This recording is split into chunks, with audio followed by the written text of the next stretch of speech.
ದಿನಾಂಕ 11/2/2025 ವಿಜಯಪುರ ಸಿಟಿಯ ಗಾಂಧಿ ಚೌಕ್ ಪೊಲೀಸ್ ಠಾಣಾ ವ್ಯಾಪ್ತಿಯ ಮದಿನಾ ನಗರದಲ್ಲಿ ರಾತ್ರಿ 9:30 ಗಂಟೆಗೆ ಪಿಂಟು ಮತ್ತು 4-5 ಜನ ದುಷ್ಕರ್ಮಿಗಳು ಸೇರಿ ಬಾಗಪ್ಪ ಹರಿಜನ್ ಇದನ್ನು ಪಿಸ್ತೂಲ್ನಿಂದ ಗುಂಡು ಹಾರಿಸಿ ಮತ್ತು ತಲವಾರು ಕೊಡ್ಲಿಯಿಂದ ಆತನಿಗೆ ಮಾರಣಾಂತಿಕ ಹಲ್ಲೆಯನ್ನು ಮಾಡಿ ಸ್ಥಳದಲ್ಲಿ ಬಾಗಪ್ಪ ಹರಿಜನ್ ಮೃತಪಟ್ಟಿರ್ತಾನೆ. ಅದಕ್ಕೆ ಸಂಬಂಧಪಟ್ಟಂತೆ ಬಾಗಪ್ಪ ಹರಿಜನನ ಮಗಳಾದಂತಹ ಗಂಗೂಬಾಯಿ ಹರಿಜನ್ ಇವಳು ಗಾಂಧಿ ಚೌಕ್ ಪೊಲೀಸ್ ಠಾಣೆಯಲ್ಲಿ ಅಪರಾಧ ಸಂಖ್ಯೆ 32/25 under section 189 class 2, 191 class 2, 191 class 3, 352, 103, 190 BNS act ಅಡಿಯಲ್ಲಿ ಮತ್ತು 25A ಆರ್ಮ್ಸ್ ಆ್ಯಕ್ಟ್ ಅಡಿಯಲ್ಲಿ ಪ್ರಕರಣ ದಾಖಲಾಗಿರುತ್ತೆ. ಮೃತನಾದಂತಹ ಯಾರು ಬಾಗಪ್ಪ ಹರಿಜನ್ ಈಗಾಗಲೇ ಅವನು ಅಪರಾಧಿಕ ಹಿನ್ನೆಲೆಯನ್ನು ಉಳ್ಳವನಾಗಿದ್ದು ಆತನ ಮೇಲೆ 10ಕ್ಕೂ ಹೆಚ್ಚು ಪ್ರಕರಣಗಳು ದಾಖಲಾಗಿತ್ತು. ಅದರಲ್ಲಿ 6ಕ್ಕೂ ಹೆಚ್ಚು ಪ್ರಕರಣಗಳು ಆತನ ಮೇಲೆ ಮರ್ಡರ್ ಕೇಸ್ಗಳು ಕೂಡ ದಾಖಲಾಗಿತ್ತು. ಸೊ ಈ ಹಿನ್ನೆಲೆಯಲ್ಲಿ ಆತನ ಅಸೋಸಿಯೇಟ್ ಆದಂತಹ ಒಬ್ಬ ರವಿ ಮೇಲಿನ್ಕೇರಿ ಅನ್ನೋನು ಕಳೆದ 6 ತಿಂಗಳ ಮುಂಚೆ ಮರ್ಡರ್ ಆಗ್ತಾನೆ. ಆ ಮರ್ಡರ್ ಕೇಸಲ್ಲಿ ತುಳಸಿರಾಮ್ ಹರಿಜನ್ನು ಮತ್ತು ಅಲೆಕ್ಸ್ ಗೊಲ್ಲರು, ಪ್ರಕಾಶ್ ಗೊಲ್ಲರು, ಷಣ್ಮುಖ ನಡುವಿನ್ಕೇರಿ ಮತ್ತು ಇನ್ನಿತರರು ಸೇರಿ ಆತನನ್ನು ಕೊಲೆ ಮಾಡಿರ್ತಾರೆ. ಈಗಾಗಲೇ ಆ ಎಲ್ಲ ಕೊಲೆ ಆರೋಪಿಗಳು ನ್ಯಾಯಾಂಗ ಬಂಧನದಲ್ಲಿದ್ದಾರೆ. ಈ ರವಿ ಮೆಲ್ಕಿನ್ ಮೇರಿ ಮತ್ತು ಬಾಗಪ್ಪ ಹರಿಜನ್ ಇವರು ಕೂಡ ಒಂದೇ ತಂಡದಲ್ಲಿದ್ದು ಇವರು ಕೂಡ ಹಲವಾರು ವರ್ಷಗಳಿಂದ ಕೂಡಿ ಕೆಲಸ ಮಾಡಿರ್ತಾರೆ. ಅವರ ಮಧ್ಯೆ ಸಾಕಷ್ಟು ವ್ಯವಹಾರಗಳೂ ಕೂಡ ಇರುತ್ತೆ. ಹಣಕಾಸಿನ ವ್ಯವಹಾರ ಆಗಿರ್ಬೋದು, ರಿಯಲ್ ಎಸ್ಟೇಟ್ ವ್ಯವಹಾರ ಆಗಿರ್ಬೋದು, ಇವರಿಬ್ಬರು ಕೂಡಿ ಕೆಲಸವನ್ನು ಮಾಡಿರ್ತಾರೆ. ಮತ್ತು ಬಾಗಪ್ಪ ಹರಿಜನ್ ಮತ್ತು ರವಿ ಮೆಲಿನ್ಕೇರಿ ಕೂಡ ಇವರು ಸಂಬಂಧಿಕರು ಕೂಡ ಆಗಿರ್ತಾರೆ. ಆದರೆ ರವಿ ಮೆಲಿನ್ಕೇರಿ ಮೃತಪಟ್ಟ ನಂತರ ಈಗೇನು 6 ತಿಂಗಳಾದ ನಂತರ ಬಾಗಪ್ಪ ಹರಿಜನ್ನು ಈತನ ತಮ್ಮನಾದಂತಹ ಪ್ರಕಾಶ್ ಮೇಲಿನ್ಕೇರಿ ಏನಿದ್ದಾನೆ ಆತನಿಗೆ ಸಾಕಷ್ಟು ಒತ್ತಡವನ್ನು ತರ್ತಾ ಇರ್ತಾನೆ. ಏನಂದರೆ ರವಿ ನನ್ನ ಹೆಸರಲ್ಲಿ ಸಾಕಷ್ಟು ಆಸ್ತಿಯನ್ನು ಮಾಡಿದ್ದಾನೆ, ಸಾಕಷ್ಟು ದುಡ್ಡನ್ನು ಮಾಡಿದ್ದಾನೆ, ವಾಹನಗಳನ್ನು ಮಾಡಿದ್ದಾನೆ, ಆ ಎಲ್ಲವನ್ನು ಕೂಡ ನನಗೆ ವರ್ಗಾಯಿಸಿ ಅಂತಂತೇಳಿ ಅವನಿಗೆ ಪೀಡಿಸ್ತಾ ಇರ್ತಾನೆ. ಯಾರಿಗೆ? ಪ್ರಕಾಶನ್ಗೆ.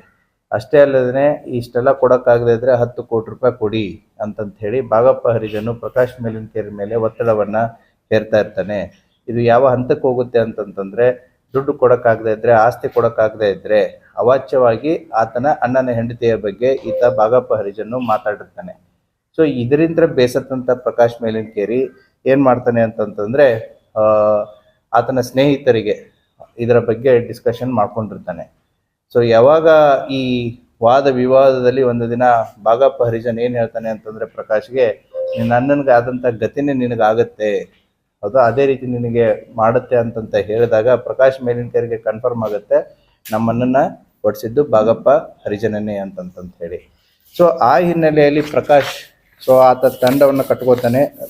ಆತನ ಅಸೋಸಿಯೇಟ್ಸ್ ಅಂತಂತಂದರೆ ಆತನ ಸಂಬಂಧಿಕರ ಇವರು ಕೂಡ ರಾಹುಲ್ ತಳಕೇರಿ, ಈತ ಹೊರ್ತಿಯವನು, ಅದೇ ರೀತಿ ಸುದೀಪ್ ಕಾಂಬ್ಳೆ ಇವನು ಅಗರ್ಕೇಡ್ದವನು, ಮತ್ತು ಮಣಿಕಂಠ ಬೆನಕೊಪ್ಪ ಅಂತಂತ ಹೇಳಿ ಈತ ಸುದೀಪ್ನ ಫ್ರೆಂಡು. ಮತ್ತು ಕಳೆದ ಸುಮಾರು ತಿಂಗಳಿಂದ ಈತ ಇಲ್ಲಿ ರವಿ ಜೊತೆಗಾಗಿರ್ಬೋದು ಮತ್ತು ಪ್ರಕಾಶನ ಜೊತೆಗೆ ಆಗಿರ್ಬೋದು ಈತ ಸ್ನೇಹಿತನಾಗಿ ಕೆಲಸ ಮಾಡ್ತಾ ಇರ್ತಾನೆ. ಈತ 4ನೇ ಆರೋಪಿ ಆದಂತಹ ಮಣಿಕಂಠ ಬೆನಕೊಪ್ಪ ಈತ ಬೈಲಂಗುಲದವನು ಇರ್ತಾನೆ.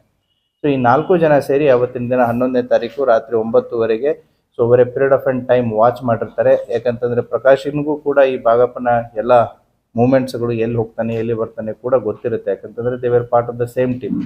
ಸೊ ಆ ಹಿನ್ನೆಲೆಯಲ್ಲಿ ಅವತ್ತಿನ ದಿನ ಈತನನ್ನು ವಾಚ್ ಮಾಡಿ ಒಂದು ಆಟೋ, ಒಂದು 2 ವೀಲರ್ದಲ್ಲಿ ಏನು ವಾಕ್ ಮಾಡ್ತಾ ಇರ್ತಾನೆ. ಆ ಸಂದರ್ಭದಲ್ಲಿ ಬಂದು ಆತನನ್ನು ಈ ಪಿಸ್ತೂಲು, ತಳವಾರು ಮತ್ತು ಈ ಕೊಡ್ಲಿಯಿಂದ ಮಾರಣಾಂತಿಕವಾಗಿ ಹಲ್ಲೆ ಮಾಡಿ ಕೊಲೆ ಮಾಡಿ ತಪ್ಪಿಸ್ಕೊಂಡಿರ್ತಾರೆ. ಆ ಹಿನ್ನೆಲೆಯಲ್ಲಿ DYSP ಸಿಟಿ ಎಲ್ಗಾರ್ ಅವರ ನೇತೃತ್ವದಲ್ಲಿ ತಂಡವನ್ನು ರಚಿಸಿರುತ್ತೆ. ಗಾಂಧಿ ಚೌಕ್ ಇನ್ಸ್ಪೆಕ್ಟರ್ ಅಂತ ಪ್ರದೀಪ್ ತಳಕೇರಿ ಮತ್ತು ಗೋಲ್ ಗುಂಬಜ್ ಇನ್ಸ್ಪೆಕ್ಟರ್ ಆದಂತಹ ನಮ್ಮ ಮಲ್ಲಯ್ಯ ಮಠಪತಿ ಇವರು ತಂಡಗಳನ್ನು ರಚನೆ ಮಾಡಿ ಎಲ್ಲ ಆಯಾಮಗಳಲ್ಲಿ ಈಗ ತನಿಖೆಯನ್ನು ಕೈಗೊಂಡು ಈ 4 ಜನ ಆರೋಪಿತರನ್ನು ಬಂಧಿಸಿದ್ದಾರೆ. ತನಿಖೆ ಇನ್ನೂ ಮುಂದುವರಿತಾ ಇದೆ. Thank you. ಹಾರಿಸಿದ್ದಾರೆ, ಬಟ್ ಒಂದು ಗುಂಡು ಅವನಿಗೆ ತಗಲಿದೆ. ಸೊ ಪೋಸ್ಟ್ ಮಾರ್ಟಮ್ ರಿಪೋರ್ಟಲ್ಲಿ ಅದು ಬಂದಿದೆ. ಎಸ್, ನಡೀತಾ ಇದೆ. ಆ ಎಲ್ಲ ಪ್ರಕ್ರಿಯೆಗಳು ಏನು ಆಯುಧಗಳಾಗಿರ್ಬೋದು, ವೆಹಿಕಲ್ಸ್ ಆಗಿರ್ಬೋದು, ಅವನು ಏನೇನು ಯೂಸ್ ಮಾಡಿದ್ದಾರೆ ಅವನ್ನೆಲ್ಲವನ್ನು ಕೂಡ ಪೊಲೀಸ್ ಮಹಾಜರದಲ್ಲಿ ಮತ್ತು ಅವರಿಂದ ರಿಕವರಿ ಮಾಡುವಂಥ ಎಲ್ಲ ಪ್ರೊಸೆಸ್ಗಳು ಚಾಲ್ತಿಯಲ್ಲಿದೆ.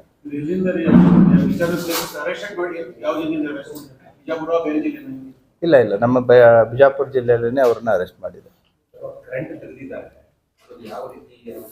ಅದು ಕರೆಂಟು ತೆಗೆಯೋದು ಬಾಗಪ್ಪ ಹರಿಜನನ ಒಂದು ಹಾಬಿ.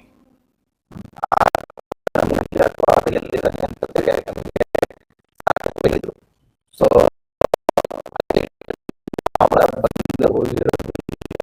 ಅಥವಾ ಅವನು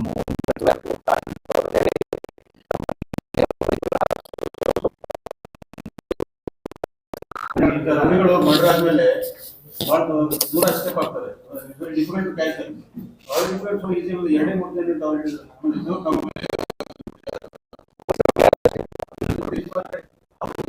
ಪೊಲೀಸರ ಬೆಸ್ಟ್ ಇದೆ.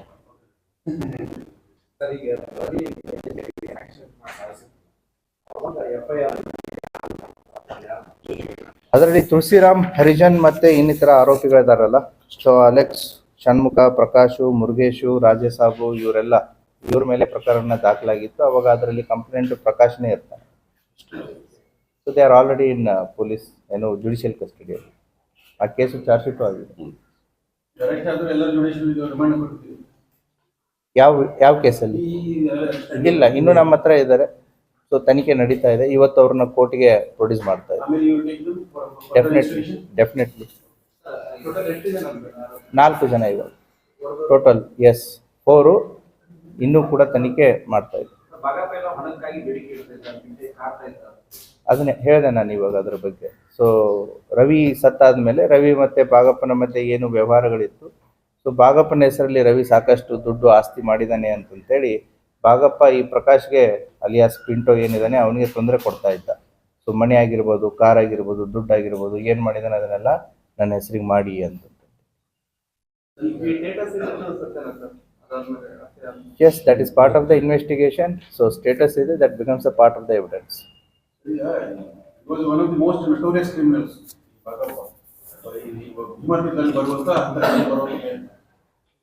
ಇದನ್ನ ಮತ್ತೆ ಟೋಟಲಿ ಮಟ್ಟ ಹಾಕಬೇಕು ಅನ್ನೋ ಮತ್ತೇನೋ ಮುಂದುವರಿಬಾರ್ದು ಈ ಥರ ಮತ್ತೆ criminal. Definitely police will be very ಈಗಾಗಲೇ ನಮ್ಮ ಜಿಲ್ಲೆಯಲ್ಲಿ ಇವರು ಈ ರೀತಿ ಎಷ್ಟು ಟೀಮ್ಸ್ಗಳಿದೆ, ಅವರ ಆದಂಥ ಇತಿಹಾಸ ಆಗಿರ್ಬೋದು, ಹಿಸ್ಟ್ರಿ ಆಗಿರ್ಬೋದು, ಆಲ್ರೆಡಿ ಅವರದ್ದು ಪಟ್ಟಿ ರೆಡಿ ಆಗ್ತಾ ಇದೆ. So they are already in the process, they are under the watch. ಅವ್ರದ್ದು ಸರ್ವೆಲೆನ್ಸ್ ನಡೀತಾ ಇದೆ. ಅವ್ರು ಏನು ಆ್ಯಕ್ಟಿವಿಟೀಸ್ ಮಾಡ್ತಾ ಇದ್ದಾರೆ ಅದನ್ನೆಲ್ಲ ವಾಚ್ ಮಾಡ್ತಾ ಇದೆ.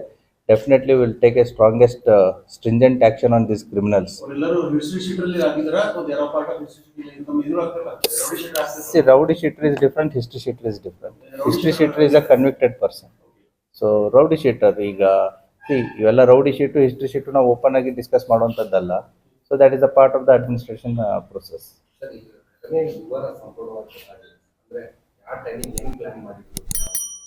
Given sufficient details.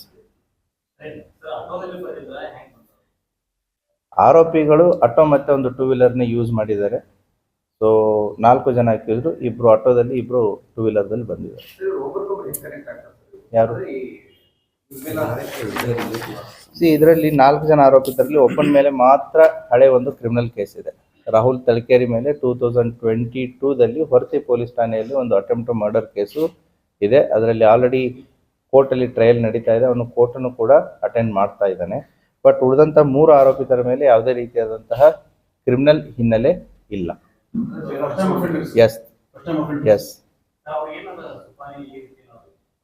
ಈಗ ಮೋಟಿವ್ ಆಫ್ ದ ಮರ್ಡರ್ನ ನಿಮಗೆ ಹೇಳಿಬಿಟ್ಟೆ. ಒಂದು ಆಸ್ತಿ, ಒಂದು ಪರ್ಸನಲ್ ಅಟ್ಯಾಕು, ಒಂದು ಹೆಣ್ಣಿನ ಬಗ್ಗೆ ಈತ ಮಾತಾಡಿದ್ದು ಅವಹೇಳನಕಾರಿಯಾಗಿ. These are the motive for his murder.